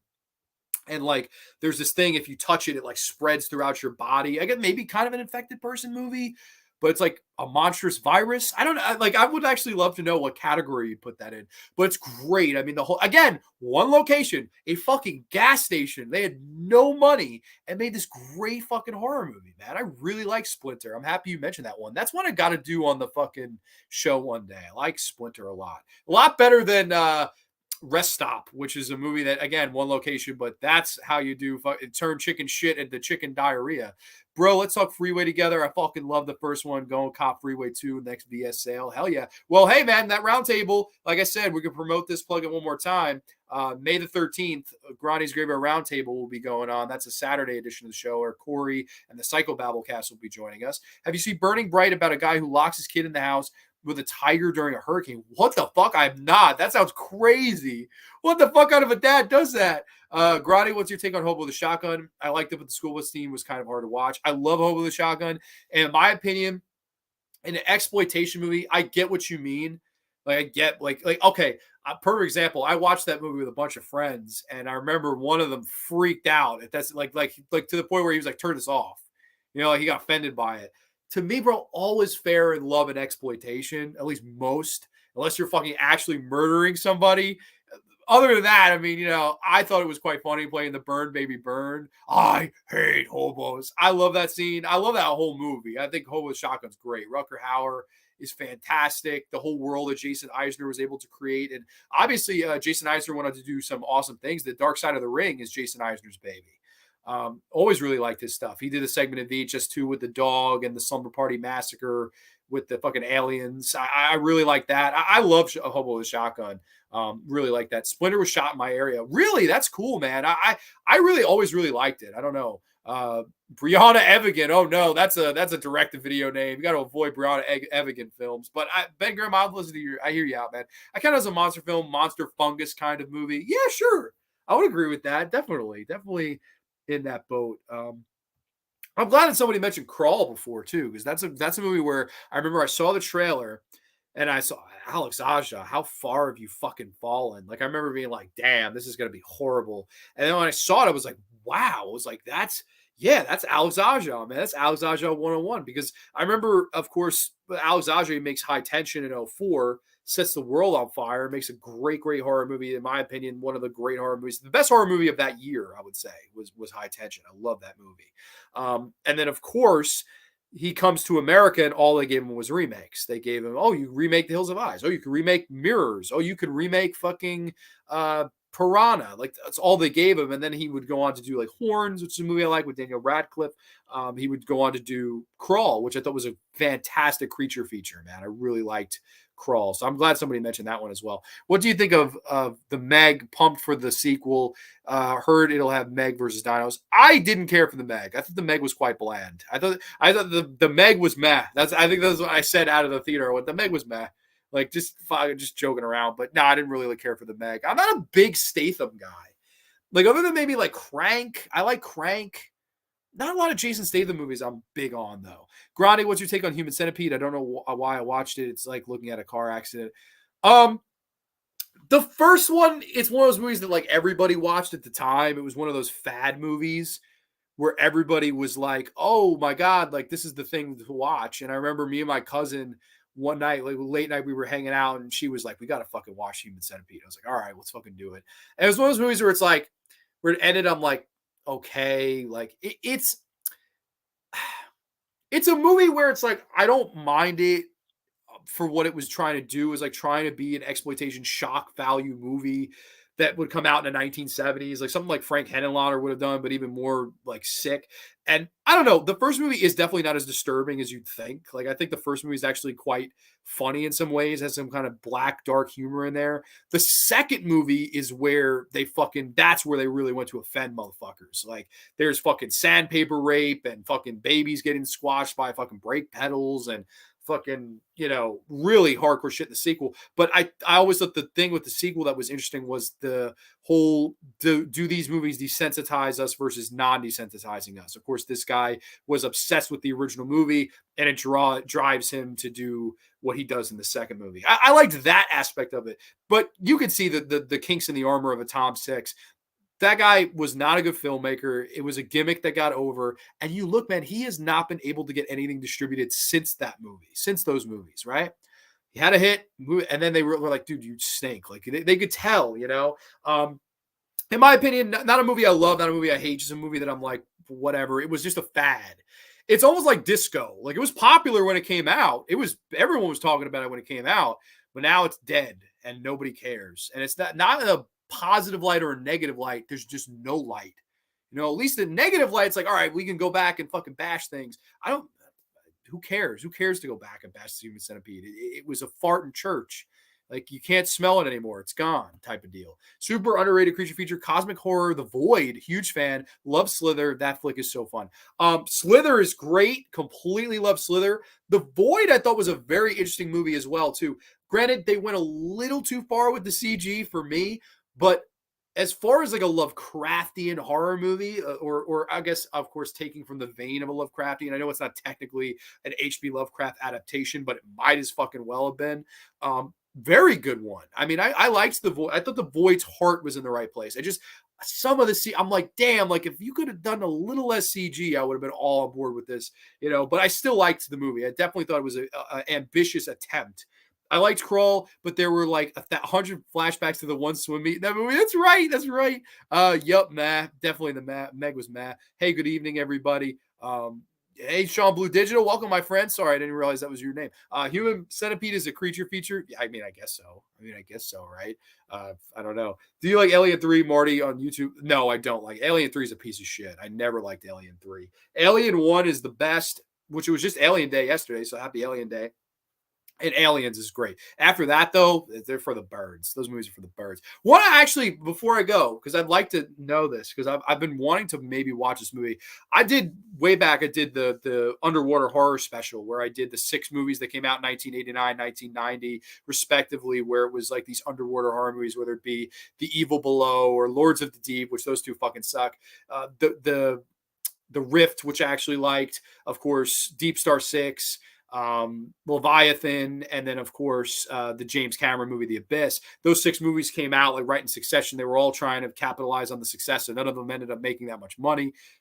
Funny enough, there was an underwater movie called Underwater with Kristen Stewart, and I believe Jessica Hennick is in it, and I believe also the fucking guy from Deadpool and Cloverfield. I can't think of his fucking name. TJ Miller, I think. He's in that as well. I've wanted to watch that for the longest time, but I remember it came out in January. Nobody really went to go see it. I was like, I don't know about this. So if anyone has seen Underwater, let me know. Is it worth watching? Because that's a movie I've been on the fence of watching for like years, or a few years, I guess. And I haven't pulled the trigger, but because it just looked like one of those movies where it's like, I would want to like it because I'm a sucker for those underwater creature feature type movies, where like I like Deep Star 6 a lot. I love Leviathan. I like The Abyss, The Rift I think is fantastic. A lot of those movies I'm a sucker for. So I'd be curious to hear if anyone likes Underwater. Oh, here you go. I like Underwater. Kristen Stewart is awesome in it, and the ending is cool. Okay, so I'm definitely going to watch Underwater because I've been meaning to. Leviathan is good. Deep Rising is good. Underwater is okay. Worth the watch. Not amazing. Okay, so an okay rating for Mernsey. Do you like Peter Jackson's Kong? I know it's on a milestone. Honestly, no. And me and Mernsey were actually talking about this the other day. We were fucking laughing, making fun of Adrian Brody. I don't like Peter Jackson's Kong. Peter Jackson's Kong is very fucking self-indulgent. It's 3 hours long. It takes them an hour to get to fucking Skull Island. The animal creatures on Skull Island have not aged good at all. They fucking age like shit. The fucking effects in that movie, the fucking creatures, horrible. Jack Black is horribly miscast. The shit in New York drags forever. Where let's have Naomi Watts and fucking Kong play on the ice. They're playing patty cake with their fucking... And they're playing Twister with their fucking sister on the fucking ice. Horrible, like way too fucking long and self-indulgent. I'll take Kong 76. fucking every day of the week, twice on Sunday over the fucking 2005 King Kong. I like Kong Skull Island better than I don't know, just too self-indulgent. I always say this too. He needed somebody to edit that film. He needed somebody to say, hit the fucking brakes. I know you made all these Lord of the Ring epics and they're fucking fine movies, but this is King Kong. It doesn't have to be a 3-hour fucking epic. And I know, I will say this, I feel like if it was made today, they would have done those sequels that they teased, the April Fool's Day sequels. Blah. I don't know. I know they would have made them today. So I don't know. I never cared for Jackson's Kong. Underwater's Low Calorie The Abyss. Okay, hey man, so it's like a fucking 100 pack, like Oreo thins, whatever. I thought Underwater was good. Cyborg Parrot is here. Welcome, Cyborg Parrot. That might be one of the first times I've ever seen your name. Welcome, my friend. Hope all is well with you. I liked the third act / ending to Underwater. Okay, so people like it Underwater. Yeah, the ending is memorable. You got to see what's underwater, so that's alone worth the watch. Okay, cool. So definitely, yeah, because that's one thing I'll give the marketing for that movie. They didn't show the monster, at least in all the trailers I saw. I just mainly Kristen Stewart. I saw Jessica Hennick in there. I went, oh shit, I like Jessica Hennick. And then of course TJ Miller. I was like, okay, I know some of these actors, but it came out in January, and I think that's what fucking deterred me. I was like, dude, they dumped this. I'm like, I don't know, and I held off. But I don't know. I'd be open to giving it a shot. I'm sure it's streaming somewhere for free. Seriously, I thought Jackson's Kong was good. I don't know, man. It's just too long. It really is a movie that the length kills it. Like around the edges, it's fine. I don't mind the finale, like the scene I don't mind that. I don't know. Like I think, okay, looking at that movie from top to bottom, it's horribly miscast. I don't like Adrian Brody. He's fucking boring. And that was around the time where they didn't know what to do with him because he had won the Oscar for the penis, as I always said, the penis. And then they try to cast him as this badass, like action hero. Like, oh, we'll have him try to play the Arnold role in the new Predators and talk like fucking Christian Bale and you're one ugly motherfucker and come and kill me. I'm here. You know, just like bad fucking impersonation of like Christian Bale, The Dark Knight, trying to be Arnold Schwarzenegger. Like, what the fuck? And then he's doing the similar stuff in the fucking Kong remake, whatever. Naomi Watts is beautiful, good actress. I always say she's the poor man's Nicole Kidman, but I still think she's a good actress. She's a little too old for that fucking role. Like a little too old. I don't know. Like I liked her. She was fine, passable. But could you get somebody a little bit fucking less long in the tooth? I don't know. You have like really, I do not think the effects hold up good in that movie. I don't know. I never cared for it. Certain sequences work. The battle with the dinosaur, that works. Certain aspects of it work. And I know that it was a thing. I see Mateo writes here, I appreciate Jackson Kong for the effort to be close to the original, but it is bad. Yeah, like he was very passionate about the original film. Like that was his favorite movie. And the chance, that would be like saying, hey, Grande, we're going to give you the keys to the kingdom to remake Dawn of the Dead. You know, granted, I would say no, because in my opinion, you can't fucking improve upon perfection. And I think he knew that going in. He knows that you're not going to be able to improve upon perfection. But with that being said, man, it's an interesting love letter. I just personally don't think it's the greatest movie in the world. I felt that way in the theater when I saw it as a kid at 9 years old. Or I might have been even 8 years old when this came out. So I don't know. I like it, Grande. I thought it was great. I thought the length was perfect. Okay, fair enough. Hey, man, that's fine. That's totally fine. I think Jackson Kong is okay, but it has nothing on the OG. It doesn't. It has nothing on OG. I would even take the 76, Jeff Bridges, Jessica Lange, fucking Charles Grodin. I like that. I like that fucking movie way better than Jackson's Kong. I don't mind long films. I like long films too. But I'm sure, Grande, you like some. I do. There's plenty of long. It's not. I don't like it because it's long. I don't like it because it's just like overly self-indulgent in its running length. Like there's some movies that it should be longer. That movie, it's like it should have been 2 hours, 15 minutes, not 3 fucking hours. They should have taken an hour to get to Skull Island. That's ridiculous, man. I don't know. Poor Adrian Brody. I think you just nuked his career, at least with semblance. Yeah, exactly. That was the time he did Giallo with Argento, which is arguably the worst Argento film. 76 one. I like the 76. I will definitely watch the 76 one over the fucking Jackson one. Totally.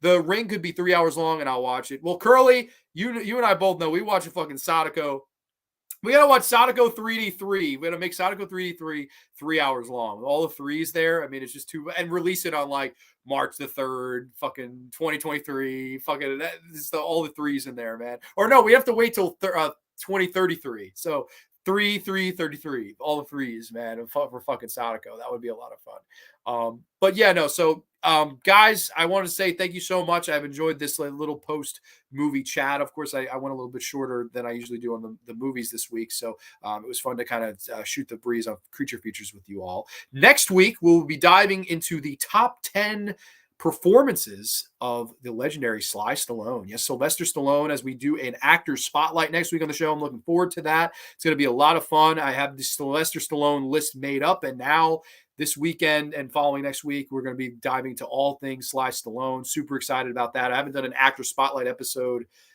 Was John Candy the last one I did? I think John Candy about a year ago might have been the last. No, Jim Carrey. Jim Carrey was the last one I did.